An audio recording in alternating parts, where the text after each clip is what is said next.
Is it time to dismantle some doctrines? If you don't know what that means, then come along with me. I'm Dr. Clint Haycock, a former evangelical Bible college teacher and pastor of more than 20 years. Join me as we deconstruct whatever dogmas and beliefs have held you behind, and together work to reconstruct and rebuild your authentic self.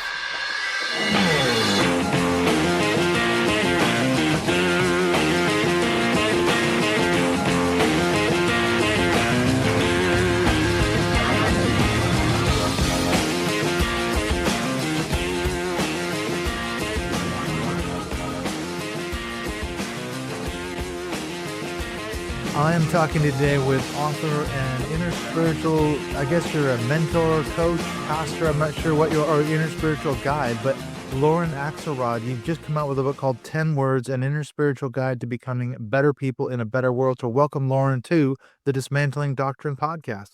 Thanks so much, Clint. It's really a pleasure to be here. Yes, we were saying before we hit record, you're in Vermont, I'm in the United Kingdom, but somehow we found a way to connect. I think it was your publisher or publicist who got a hold of me and said, I think you'd really like talking to Lauryn. So yeah, I'm really excited to get into this conversation. Me too. Let's do it. Yeah, let's do this. I've been reading through some of your work on your, I guess it's your Substack, your website. Really interesting. I mean, all the stuff that you're into, it says you're an ordained interfaith / interspiritual minister, chaplain, spiritual director, and teacher. You are the founding spiritual director of the Three Mountains Interspiritual Community. I mean, that word keeps coming up, interspiritual. What does that mean? Can you walk us through that? Oh, that's such a great question. So up until recently, we've pretty much talked about interfaith, right? Which is interfaith is Christians, Jews, Muslims, Hindus, all each talking about their own tradition and trying to find some common ground. Interspirituality is that common ground because at the bottom, at the root of every one of our major religious traditions, we're talking about the same things. We just give them different names and put different doctrines and dogma around it, but at their real root, we're saying the same things. That's what interspirituality is. Sometimes it's referred to as like the perennial wisdom, which is a term that Aldous Huxley came up with, which is, essentially, here are the things that are common. This is our common, root of spirituality. That sounds fascinating. I was just thinking, I had a guy on not long ago. His name's Larry Jordan. I don't know if you've come across his work, but he wrote a book called The Way. And what you are talking about reminds me so much of what Larry was saying, because he was talking about researching, reading 1,000 books and doing all these, into different religions, philosophies and all that. What he found fascinating was when he came across the mystics of all these various religions, he found that the mystics were really onto something profound and they were saying the same thing. That's exactly it. What you're talking about? It's exactly it, right? It's the mystical root because all of our religions are actually institutionalized, doctrinalized understandings that the mystics discovered. Yeah, what did they discover?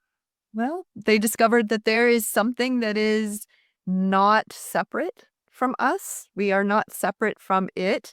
Some call it God, some call it Buddha, some call it Brahman, some call it the Tao. That is the underlying inclusive fabric of everything. So coming as an ex-evangelical myself, okay, so when I hear the word God, that immediately starts to trigger, because I go right to the quote-unquote God of the Bible.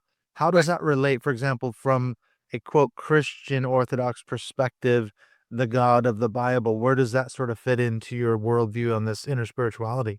Well, again, if you go to the root of what Jesus was saying, Jesus was a mystic. He is talking about that when he says, I am the Word, right? Or when he says the way to the Father is through me, what he's saying is that I am not separate. You are not separate from God. Call it, like I said, you can call it whatever you want. We happen to call it God in the Abrahamic traditions, right? But it's the Tao, it's Buddha mind, it's Brahman, it's all of these different things, right? So you're not threatened by someone saying God or Buddha, or because I know that's, for someone, let's say, going back to my, I cannot compare it to my experiences because I was big into apologetics. I was a Bible college professor. I was teaching people how to quote unquote defend their faith. Christian faith, Orthodox. There's only one way to the Father, and that's through Jesus. It's so exclusive, isn't it? It's so exclusionary, Very. separate. And interspirituality and what my work tries to do is say we don't have to be separate. Let's look for what unifies us because separation is what's getting us in trouble. No kidding. Yeah. One religion saying we have the way and everybody else is damned to hell. Like that doesn't work. It just doesn't work. How many wars have there been over religious? The 30 Years War and the Catholics versus the Protestants and the Protestants versus the Anabaptists, and that's just one example. Right, right. I mean, and we're still doing it. We're still fighting over religion. So Okay. it's, at some point, hopefully, we as a species will evolve to the point where we're like, wait a minute, this isn't helping us. This really isn't helping us. So we need to find the common ground. Mm. And that's really what I'm looking at. I'm looking at what are the roots? What are the common roots that we all share? I mean, we're all human beings. We all, push comes to shove, we all want the same things. Take away the doctrine, take away the dogma, and we all want the same things. We want to live our lives in peace, in happiness, able to pursue the things that draw us, raise our families if we choose or not. Just be the people we want to be and live in peace. That's really what people want. That's a hard one, isn't it? And I'm sure I want to get to this maybe a little bit later, but I have some more questions. But I read your article, The War of the Worldviews, which I thought was a very clever thing. And you've got some sort of answer, quote unquote. I don't know if it's an answer, but it's a discussion point on this issue of, like you say, look at American politics, for example, so polarized, so deeply divided, and maybe your interspirituality could be that path to get us there. But I'm interested to find out, how did you get here? Because you've got a lot of things going on. What was your backstory? Were you raised in religion? What's your story? I actually was, but I was raised in many religions. So my family's Jewish and I was raised Jewish and still consider that my home base, right? It's Mm. my home. But I went to Episcopal schools. So I was saying the Lord's Prayer in chapel every single day for 13 years. And then on Sundays, I spent my days, I grew up in the South in the 60s. I had African American housekeeper, nanny, who was my mother, really. And she was also the pastor of a church. So on Sundays, we went to the Hallelujah Can I Hear You Testify in Black church. I love gospel music. I love gospel music. So I was raised with religion, but unlike a lot of people, I wasn't traumatized by it. I didn't, the religion that I was raised with was, wow, this is actually pretty cool. Everybody's getting along. We're all good. We're all kind of saying the same things, and gospel music's great, and candlelight services at Christmas are great, and Passover's great, and it's all great. It's all good. So I didn't have a problem with it. But in my teens, I got exposed to the Eastern traditions. And so off I went in that direction. I mean, I guess I was always a seeker. I was always curious. I always thought, there's got to be more to it than just this. I don't know what it is, right? And so I went off looking. So I got into mysticism. I got into the Eastern traditions. I spent 15 years in Zen, another decade in Advaita Vedanta, and another decade in Taoism. So figured I've got, half my life in the East, half my life in the West. And that's really how I got here. And then I went to interfaith, interspiritual seminary because I was still looking. So the thing for me is like, what we found in a lot of modern spirituality is because we have access to so much now, we kind of cherry pick. We pull a little bit here and we pull a little bit there and we put it all in the blender and we mix up a spiritual smoothie. And the reality is that we don't get anywhere. We get a lot of cool techniques. We can walk around with our beads and our this and our that, I mean, but we're really not getting anywhere towards what spirituality is trying to do, which is help us become better people in a better world, period. That's really the ultimate thing. We think it's about God, right? But it's not. God's part of it, but it's really about how do we become better people in a better world. So I realized, I needed a structure.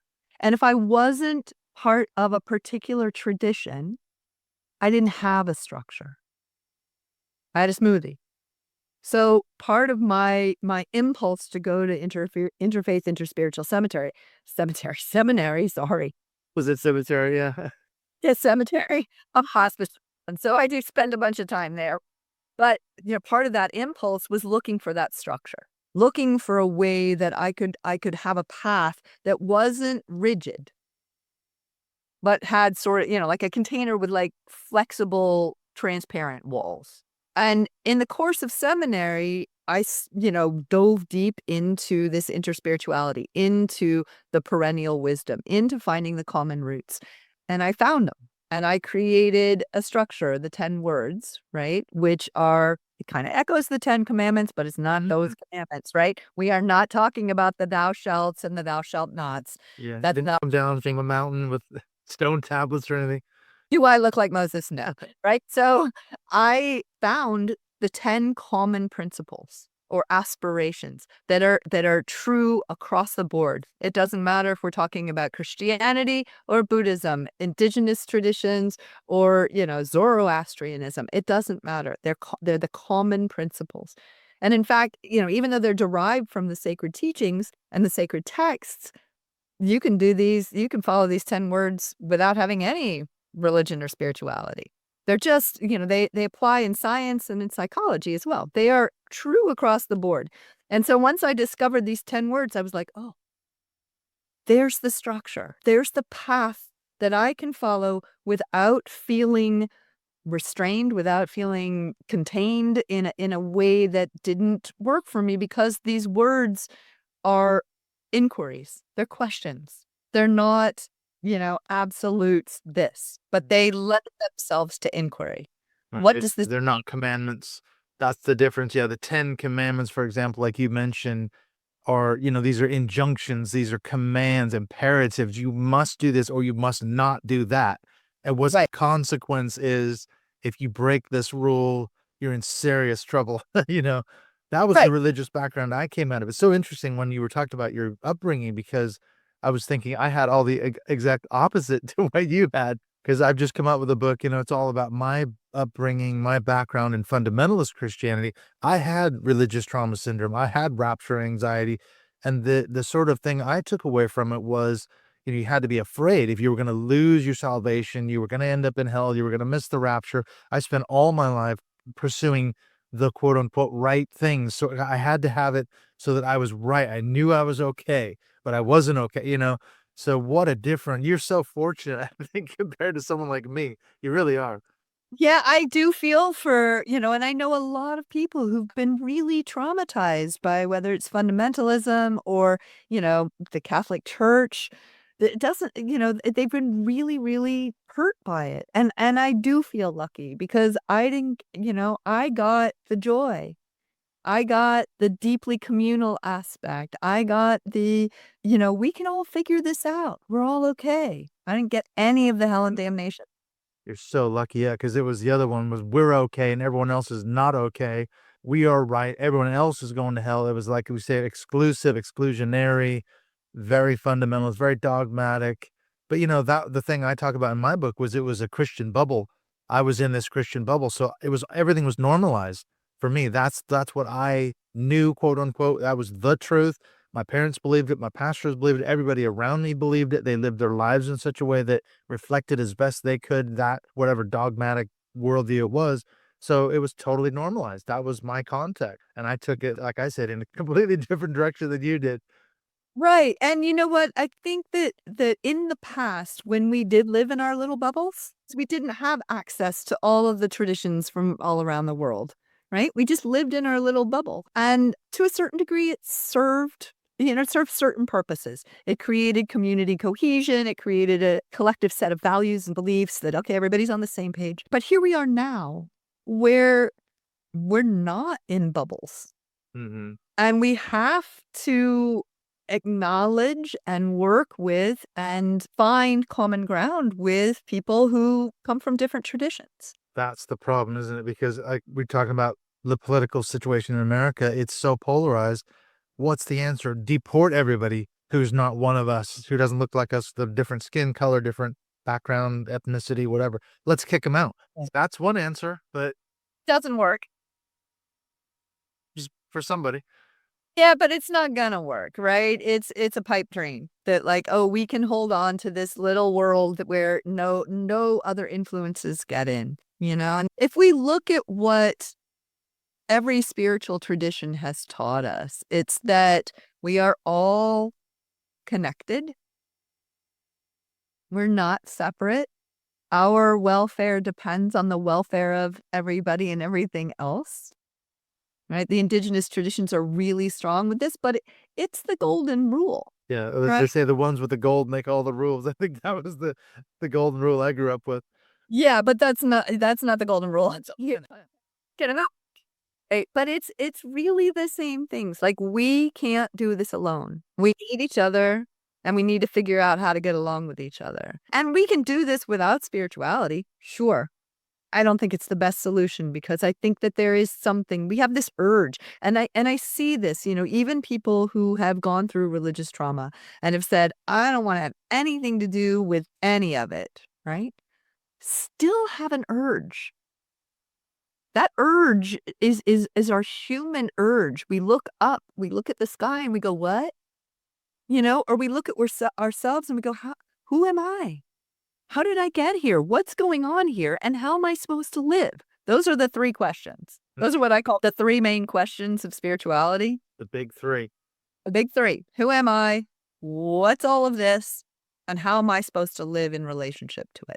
Yeah, those are profound questions, and wrestling with those things. Because I was thinking, I was going to ask you that, and you mentioned it already. What do you say to the person? Because my community, I deal with a lot of ex-evangelicals like myself, ex-Christians who came out very much into religious trauma syndrome and spiritual abuse, sexual abuse by clergy members, horrific stories, patriarchy, and all the rest of it. Yeah, and I don't blame them for being angry. I really don't. But what do you say to that person who says, look, Lauren, I don't want to have anything to do with anything you want to call spirituality because that's just too close to, quote, God of the Bible and all that. Does that message that you're trying to promote, can that soothe the sort of fears and triggers and concerns that a person like that might have? I think it can, right? Because what we're really asking is, fine, let's take out the dude with the long beard and the hellfire and brimstone. Take all of that out. What matters to you? What's important to you? What questions do you still have? Go there. It doesn't have to be, I recently sat with a patient. I'm a hospice chaplain as well. And I recently sat with a patient who was a former philosophy professor. And I walked in and, he's like, great, you're here. Do space and time. Yeah. And he's like, do space and time exist? I thought, First question. We go. Sorry, straight in. No small talk. and, we proceeded to have this really interesting conversation about whether, what existence means. And he was adamant that he's an atheist. Religion is childish. Anybody who believes in a paternalistic God is ridiculous. And I said, yeah, but you're still asking the same question. You're asking, what is this? What is existence? What's life? What's death? And he came to this thing of like, okay, so if space and time are just the underlying fabric of everything, how does form come from the formless? I said, well, there's your question right there, right? I said, I don't have an answer. I can tell you what a lot of, religious traditions would tell you, but I don't have an answer. Do you? It's like, no. I said, it's a mystery. Yeah, throw it back on him. That's so It's a interesting because I've had many conversations. I got a really good friend, Dr. Terry Daniel. I'm not sure if you come across her work, but yeah, that yeah. Dr. Death, she has a podcast. She's in a situation. Yeah, she's a really good friend of mine. In fact, she lives in the town we used to live in near Portland, Oregon. Yeah, so it's a very small world, but she says as a hospice chaplain, when she finds someone, she says a lot of people that are Christians their whole lives, when they're on their deathbed, they are absolutely terrified. They've got it all wrong. They're going to die and go to hell. And she says the same exact thing you just said. I don't give them quote unquote answers. I just say, well, what do you believe? What does your tradition inform you? I just kind of throw the question back. Do you find that you've had similar experiences to Terry? Absolutely. Absolutely. That's really common. Or the fear of like, do they really exist? Heaven, hell? Where am I going? And I have to say, I don't know, but where do you think you're going to go? What is your understanding? Because it really does come down to that. You mentioned, the article that I wrote about worldviews. Worldviews is everything. It's everything. It informs everything we do. The word, the language that we use, the culture that we live in, the way we relate to other people, to ourselves, to the world, it's all tied up in our worldview. And if your worldview is such that you fear that you are unworthy and have not followed the rules and you're going to go burn in hell, I can't convince you that that's not true. That's your worldview. Mm. I would like to soothe that. I have a lot of patients who are concerned about forgiveness. Like, are they going to be forgiven for all the stuff they did in their lives? And I have to ask, is your God a God of forgiveness? And if they say yes, then I say, then chances are pretty good. Yeah, you're really different, but Right. ain't not vengeful, God. You might be in trouble. Yeah. Yeah. It depends on your God. It's so ironic because I've shared the story with Terry on a podcast that we did, and I said years ago I met with a friend in Seattle, and he told me that we grew up together in our fundamentalist church in Seattle area, and he said on his deathbed he went to see his father, who was a lifelong Christian. I remember his father very well. He was an elder along with my dad, and he was a singer, worship leader, very committed, into ministry and all that. On his deathbed, he was absolutely terrified that he had gotten it all wrong. God wasn't gonna forgive him, exactly what you just said, and it's so ironic, he spent his entire life and he died when he was in his, like, early 90s, so a long time, we're talking decades, yet he's still where does that fear come from? What's that about? Why do people have that? Well, again, it depends on what you've been taught, right? It depends on the religion that you grew up in and how you were taught that religion. And if you were taught fear, and if you were taught hellfire and brimstone, then it's going to come from there. Yeah, You know? scary place you don't wanna be.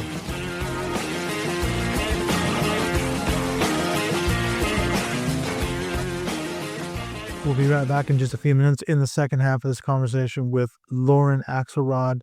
We're going to get into what are these 10 words. She talks about that in her book. How can following these 10 words make the world a better place? How can that be? And especially now, we recorded this just shortly before the American election. And now, of course, Donald Trump has won. What does the future hold going forward in the new Trump administration?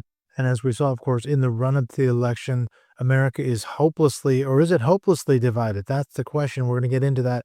Is there a way forward through this message of interspirituality, these 10 words? We're going to talk about how can this divide be healed, or can it? And Lauren's got some interesting perspectives on that, especially as I've seen and heard from a lot of people since the election.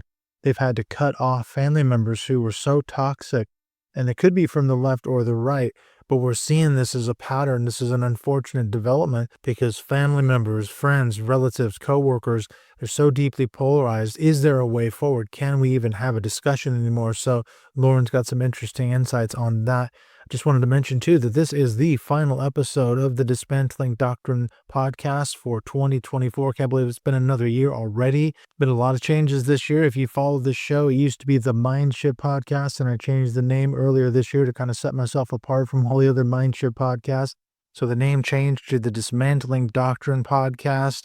I also came out with my book, Not So Shiny, Not So Happy People, in September, and it's still doing well. In fact, I was going to mention that. As far as I know, it's still on sale on Amazon. You can pick up a copy on Amazon.com in North America for as cheap as $1.99 for the Kindle, the ebook version, and just for a couple of dollars more, you can get the Audible, the AI narrated version of it. I'm hopefully going to work on that this year. I keep saying that, but it's super busy with work, so we'll see. But I do want to do my own reading of the book maybe in 2025 and put that copy out there. But yeah, if you pick up a copy of the book on Amazon, please do me a huge favor and leave a review of the book. So that helps greatly with the Amazon rankings. I just mentioned here what's coming up in 2025 here on the show. We've got some really good episodes lined up. I've already done an interview with my very good friends Conway and Siegelman, and these, of course, are the authors of Snapping and Holy Terror. They've come out with a Holy Terror Classic Edition. We had an unbelievable conversation talking about the new reality. What's it going to look like, especially for the Christian right in America now that Trump has won the presidency? What's going to happen? These so-called Trump evangelical advisors, are we going to see more of that than even we saw in the first Trump presidency? And I think we're going to see a lot more pushing hard from the people on the Christian right, the New Apostolic Reformation, the prophets and apostles. We're going to see all of that pushing their agenda. So we had a fantastic conversation. So that'll be coming out in early 2025. And then I'm going to be interviewing, as I'm doing this recording now, I'm interviewing Tim Mills. Now, I was just on his show. If you haven't caught that episode yet, take a look on YouTube for The Harmonic Atheist, talking about my book, Not So Shiny, Not So Happy People. Had a wonderful conversation with Tim. In fact, it was so good. We had a lot in common. We kept sort of veering over toward that. And I finally said at the end of the show when we stopped recording, I said, Tim, you've got an amazing backstory. I need to have you on my show. So I'm going to be interviewing Tim tonight. So that'll come out probably in January as well. So look for that episode. And then hopefully sometime either in December or early January, I'm going to be re-interviewing Matthew D. Taylor. He was just on the show talking about his book, The Violent Take It by Force. Now, I just finished going through that book and I learned a lot more stuff. I thought, my gosh, man, there's so much more we needed to talk about. So I'm going to quickly circle back around and get Matthew on the show. And again, kind of going along with the Conway and Siegelman interview, this is going to be interesting now because I interviewed Matthew just before the American election. Now that Trump has won, I want to get Matthew's prediction on what he thinks is going to happen, especially again on the Christian right, these New Apostolic Reformation types in the Trump administration. So kind of that will go along with the interview with Conway and Siegelman, I think. And then I'm also working on getting some other prospective guests on the show. So I've got some really good interviews in the pipeline. So some excellent stuff coming up in 2025. So thank you for coming along with me on this journey. I hope you've been a good supporter, a good fan of the show this year. You can also become a part of the Patreon community. In fact, speaking of Patreon, I wanted to give a shout out, a thank you to my good friends Larry Jordan as well as Karen Unruh, both former guests that decided they wanted to support the show. So thank you to Larry and Karen for helping to support the show. And you too can be a part of the Patreon community. The links to that are in the show notes. You get access to our great Dismantling Doctrine podcast Zoom calls. And in fact, I'm working on getting Lauren back in January. So hopefully we'll be able to schedule that one, as well as you get access to our closed Dismantling Doctrine podcast Facebook group. So some good benefits for becoming a Patreon supporter of the show. Maybe that's your New Year's resolution. Decide to support me financially, help me offset some of my expenses for running the show. All right, let's get on back into the second half of this conversation with Lauryn Axelrod, looking at this issue of interspirituality. How can her 10 words make the world a better place?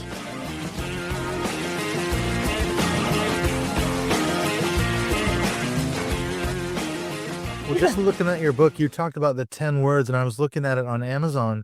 It's really interesting. Like you said, it's not the 10 commandments or 10 imperatives, but you've got words like attention, contemplation, acceptance, creativity, authenticity, collaboration, benevolence, celebration, balance, and care. Those are the 10 words, I take it, that are going to make the world a better place. Can you talk about some of the words? Do some of them jump out at you and say, oh, that's one I'm really fascinated by?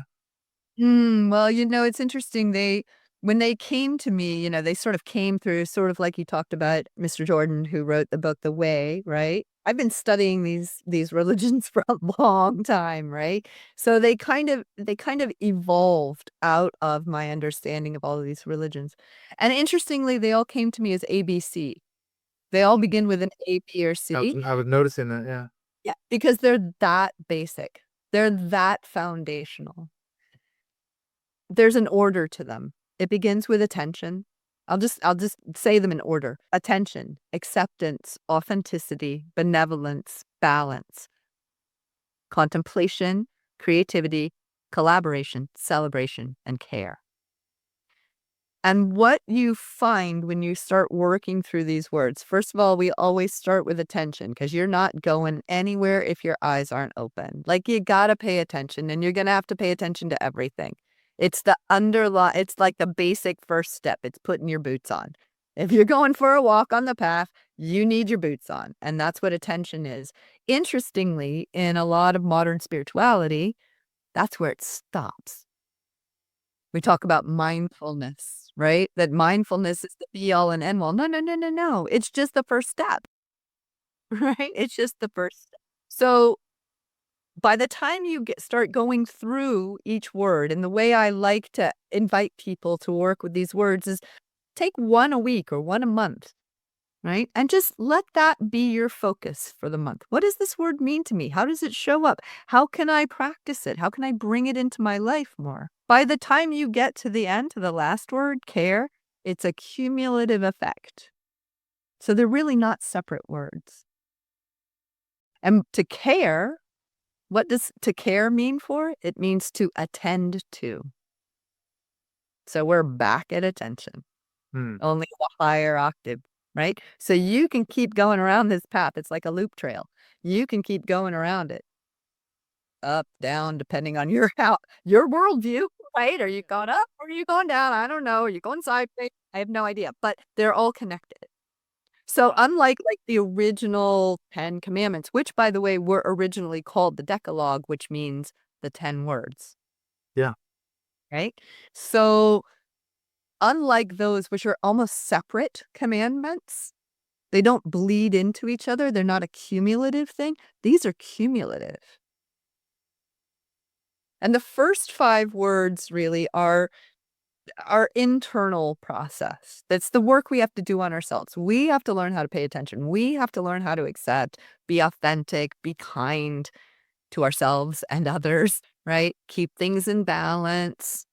These are our internal process. I mean, not exclusively, right? But that's their focus is internal. Contemplation is the fulcrum between internal and external. And then the last 4 are the ways that we can take those things that we've cultivated out into the world. Hmm. These principles apply whether we are talking about the natural world, physics, spirituality, psychology. They're the same principles all the way across the board. It is interesting because 2 of the words that instantly jumped out at me were authenticity and creativity. And I think, okay, would you describe this as a spiritual encounter? Because since about April, I left the job I was in. I was teaching in a prison, actually, carpentry Mm. and joinery, which was a very stressful job. I left that job, started another job, which was stressful in a different way. So since about April, I've been going through just this really stressful time. And I think I realized I was probably depressed, going through all these major life changes, big shifts and changes, and really stressful. This job I was starting was a huge learning curve, and I was really having a hard time with it. And last August, we played a gig, and I was in a band, and we played a gig at a biker rally. And I sat there the day it was before the gig, and I had a pint of beer in my hand, beautiful, nice sunny day. Music was on, sitting in a chair. And I realized for the first time in as many months that I was actually happy, that, everything was going well, that things were finally starting to calm down. And I said to myself, I need to savor this moment. This is a really profound moment. And I sat there for probably an hour and a half just in this mode. Is that a spiritual moment? Did I encounter spirituality as you would see it? How does that work? Yeah, absolutely. I mean, well, authenticity is a really interesting thing. And a lot of, they've actually done a lot of studies recently that have shown that certain forms of depression and anxiety come from an unconscious awareness that you're not living your authentic life. Mm, You are not the person that you're not living the life that you should be living. You're living up to somebody else's expectations or, this, that, or the other. So that recognition, and the same thing is true really with creativity. Like if we're not using our inborn, innate creativity, that's who we are. Like we create the world with every breath, literally. When we breathe out, the trees breathe in and vice versa. Like we create the world with every breath. So if we're not using our creativity and we are not living in our authentic selves, you could couch it in religious terms and say, then you are not, you're not doing what God has given you to do, or not. You don't have to put it in those terms. But when we have that recognition where everything's like, it's actually all okay. Everything's fine right now. I'm good. I'm happy. Yeah, that's exactly. I'm in my authentic self right here and now. My creativity is being used. I think it's absolutely a spiritual experience. It's so ironic because this is something I realized when I wrote my book, and that is describing my upbringing, this fundamentalist upbringing. I talk about Robert J. Lifton's concept of doubling, I don't know if you're familiar with his work, but he did a lot of work on cult psychology, brainwashing in communist China. And he describes the psychological effects of how these things happen. And he talks about doubling. He says that basically in a controlling religious environment, you create two selves. You've got your authentic self, which you were just describing, and then you've got your religious self, which is just a veneer, it's a mask. And I talk Mm. about, wearing the mask as a Christian. But what I didn't realize was happening was I was suppressing my authentic self the whole time. And when I finally walked away from the whole, religious environment, that religious self was done away with. I broke through the shell. The person I am now is exactly what you're saying. That I am the final, not the final version, but finally, I was going to say, I feel like I am the person that I was or should have been all along, and playing the drums and doing art and building furniture, whatever. That's the creativity. That's who I am. And that's what I need to be doing. And this is this somehow spirituality? I don't know. Yes, it is. Because, for example, every tradition talks about the importance of finding your nature, your true self, right? Some will say that that true self is not separate from the divine, the sacred, right? God, the great cheesecake, whatever you want to call it. I really don't care. Flying spaghetti monster. And I really don't care what you want to call it, right?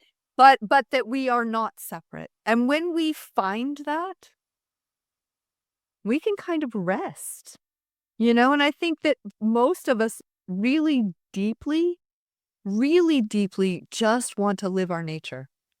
We just want to be who we are. And when that happens, yeah, absolutely. Hmm. Again, you can put it into religious terms and say, well, this is who God made you to be. And when you're finally being who God made you to be, fantastic. The Taoists would say it's, when you discover your unhewn nature, right? Your unhewn block, your true nature that is synonymous and in alignment with the Tao, that's the goal. So much of religion, as you say, just casts you in a certain mold that's actually not who you are. Because, I mean, I've done a lot of work on biblical patriarchy, Christian patriarchy, and it's astounding. Every time I talk to a woman who I just had an interview with a woman named Kate West, and she talks about she grew up in the stay-at-home daughter, homeschool, very controlling environment. Her father was basically like a mini cult leader. She didn't realize that she was a victim of abuse until she kind of started to see the truth of what it was. She was being abused, okay, not sexually, but in the sense that she was having to suppress her authentic self and become someone other than, who she really was. And she finally broke out of that in that same experience, sort of as you've described. Yeah, absolutely. And I think that we see it not just within, religious contexts. It's everywhere. It's school, it's families, it's our, workplaces, it's all kinds of things. Hmm. We have to mask up.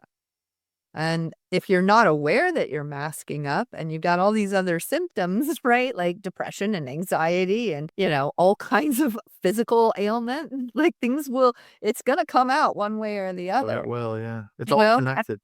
yeah, it's all connected. And when it does come out, there's a lot of anger.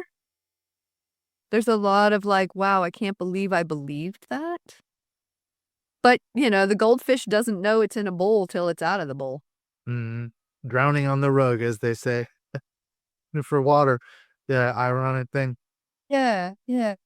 Well, we mentioned your article about the War of the Worldviews. I wanted to come back to that because I'm fascinated because I've done so much work on the Christian right in America and dominion theology and all this kind of stuff. What's going on in sort of the Trump evangelical world? How does your approach not fix that, but it's a way, it's a method, it's a means to sort of working for some equity, some dialogue across the political parties? Well, first of all, we have to realize that behind the worldview is a human being, Mm, right? There is another human being who has fears and hopes and dreams just like we do, and has come to their belief system in their own way, rather than vilifying, right? Rather than making it a us and them, your worldview is bad, mine is right. Really? You know that? Like, come on. Do we all know our worldview is right? We don't, is asking questions. How do you, why? Not in a defensive way, but tell me your story. Tell me, what you're afraid of. Because really underneath what's happening in this country right now is fear. mhm. Everybody is afraid that if the other side wins, they're going to lose everything. Their way of life is going to end. But, I live in an area. Yeah, I live in Vermont, right? And everybody thinks Vermont is, super liberal. Hippy dippies. It's not, right? And I live in an area where I'm in a sea of Trump signs. But, they're still my neighbors. They're still my neighbors. And underneath whatever doctrine they've got in their head or belief system they have in their head, they're still human beings. They still hurt, they still dream, they still hope. That's what we try to get to, right? Ask questions. Who are you? Tell me. Let's find the common ground. Because I can tell you one thing, you're afraid and I'm afraid. We're just afraid of different things. Mm-hmm. But underneath it, we're actually afraid of the same thing, which is the things that we hold dear or that we believe, or our lives, the way we live our lives, is in danger. But of course, yeah, politicians are so adept at stoking those fears. I mean, going back to the Trump thing, immigrants they're coming in waves across the border. If you believe what he's saying, it's an open border. They're just streaming across in their tens of thousands, taking your job, Right. murdering, killing, raping, so Right. much fear, so much. Right. And we have the same fears on the left too, Yeah, which is not that exclusive to the right. no, no, no. I mean, it's not exactly that we're gonna be, invaded by trans cat-eating aliens thing, but that we are, that if the right wins, then, women are gonna be chained to beds as, Yeah, the Handmaid's Tale. tail. Children are gonna be forced to pray unceasingly before school, and if you're not white, Christian, and heteronormative, you're gonna be lynched on the spot. Like, all of these are ridiculous. Mm, They're ridiculous extremist claims that are designed to stoke fear of the other. exactly. There is no other. Mm, There is no other. That's what we have to remember. We're all in the same boat. And we can fight each other over who gets into the life raft, and we're all going to drown. yeah, as we're squabbling over the life raft. Meanwhile, the whole ship's going down. We're on the Titanic, baby. It's it's going down. Going down, right? Or we can say, wait a minute. How can I see this person as a human being? Right? And this is one of the words, really. It's benevolence. Mm-hmm. How do I see this person as a human being who also has hopes and dreams and fears and needs, just like I do? And how can I, instead of, hoping they all burn in hell, extend my good wishes, which is what benevolence means. Benevolent, right? Do you find your message is getting some resonance? Because as we said, America, for example, is so deeply polarized, you can't even have a conversation with anyone from the quote unquote other side. It seems like anymore. I was watching a BBC program the other day. They were actually in Philadelphia asking questions of Trump supporters, Harris supporters, and then undecided people. You descended into a slanging match. It was a shouting match. As soon as one would say one thing about the other side, then you couldn't even have a conversation, an intelligent conversation about, topics, policies, character, blah, blah, blah. Nope. So how would your message sort of work in that environment? Or would it? Uh, it, you know, I admit it's not easy right now. It's Yeah, really very not difficult. easy, and because people are really deeply entrenched in exclusion. But there are people who are like, I don't want to fight with you anymore. There really are. I think that if you ask the vast majority, I mean, remember the media is sensationalistic, right? They're gonna try to find those things just because it's far more entertaining than watching people get along. That I think if you ask the vast majority of America and Americans, they don't want to keep fighting like this. They don't like it. They want to find ways to get along and work together and build the world that we all want, where both, you believe what you believe, I believe what I believe, and it's actually okay. There's room in this big country Mm, for all of us to be who we are, just as there is, the mountain is bigger than any path up it. There's room for all of it. It's really interesting. There's a church nearby where I live where the pastor took all the Bibles out of the church. And everybody kind of got a little bit upset. Yeah. You Where's know? my Bible? Right. But it's like, well, why can't you have the Bible and the Dhammapada and the Tao Te Ching and, everything else? Why can't you have all of it in there? And so I feel like that's where we have to come to is let's bring it all in. It's all inclusive. It's all, which means there's room for the Christian right. Fine. Be that way, but don't try to make me be that way if I don't want to be That's that it. way. And that's the You know? problem. If they're trying to force people to conform to their side, But the left is just as guilty of it, yeah, you can be just as right? extreme, just as fundamentalist on the left as you can on the right.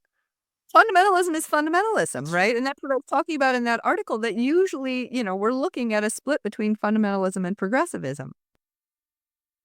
Fundamentalism, it doesn't matter. It can be on the right or the left. But if it's okay for me, this goes back to authenticity, right? If it's okay for me to be my authentic self, then it has to be okay for you to be your authentic self too. That's what we don't want to allow the other. I want to be who I want to be, but you can't be who I don't want you to be. You're threatening to me because you're a drag queen reading the book to children in some public school library. So we got to ban that. Right. Ban the book while we're at it. About how bad slavery is or something. Exactly. Yeah. You don't want to hear about slavery or transgender kids or no, none of that. That's Right. got to But all be the left, swept aside. but the left is just as bad. We don't want to hear about all this God stuff. We don't want to hear about, traditional values. We don't want to hear about patriotism. I mean, it's just as bad on both sides. Hmm. But there has to be room for everybody to do them. My teacher used to say, "You do you, baby, and let the Tao do the rest." You know? That's a good point. Like, yeah, you do you and let everybody else do them, and that's part of authenticity. And it's part of benevolence, and it's part of care, and it's part of balance, and it's part of collaboration. Mm. It's part of all of these words. So it's not, I mean, this is the thing. If you go back and you use these words as principles, as guiding principles, things will fall into place. Mm. Well, and as you said, one of your other articles I really appreciated, you said so much of spirituality is just showing up for the other person. Just be in there. Just show up. Do the right thing, what you know to be right. Okay. Put the views aside and religion and all the rest of it. Just do what you need to do for your friend, your neighbor, your coworker, whatever it is. I mean, that's got to be a huge part of this. So the way to find peace, the way to find some sort of reconciliation. Yeah. Yeah, really. I mean, if we just kind of show up for each other, we have a saying here in Vermont that if your barn falls down, your neighbors will be there to help. Hmm. It's true. I've seen it over and over and over again. And it doesn't matter if your neighbor's on the other side of the political Yeah. fence. They got Trump signs or Harris signs out. It doesn't matter. The barn falls down and the cows are in trouble. Everybody's going to come out and help. That's what being human is. That's our divinity, actually. Mhm. To use a spiritual term here, right? That is our divinity. That's what makes us really special. You don't see this as much in like other animal species. They're not like rushing to go help each other. Sometimes they do. Or in the forest, if you think about the forest, the trees help each other through the mycelial web. And the fungi are helping. I mean, that's collaboration, right? It's Yeah. collaboration. It's part of our natural process, but we have a unique thing. Some people would call it your soul. Some people would call it your conscience. Some people would call it your, you know, inner voice. Whatever you want, right? But that thing that says, no, the right thing to do is for me to help this person who's in pain, who's suffering. Mm-mm. Just showing up, be there for the other person. Your book is called 10 Words, an Interspiritual Guide to Becoming Better People in a Better World. How can people find you on social media? Where's the best place to connect with you? So they can go to my website at laurynaxelrod.com. That's LaurynAxelrod.com. Check out my Substack that you've referred to at Radical Spirituality at Substack.com. There's the Facebook, Instagram stuff, but in truth, I don't spend a lot of time there. Um, and pick up the book. The book is available, ebook, paperback, all your favorite booksellers. So Amazon, Barnes and Noble, Kobo, you name it. Your local independent bookstore, your local independent. Yeah. I really appreciate your message because, like I said before, the idea that so many people that I come, the community that I come out of are so triggered. The second you talk about spirituality, they're like, nope.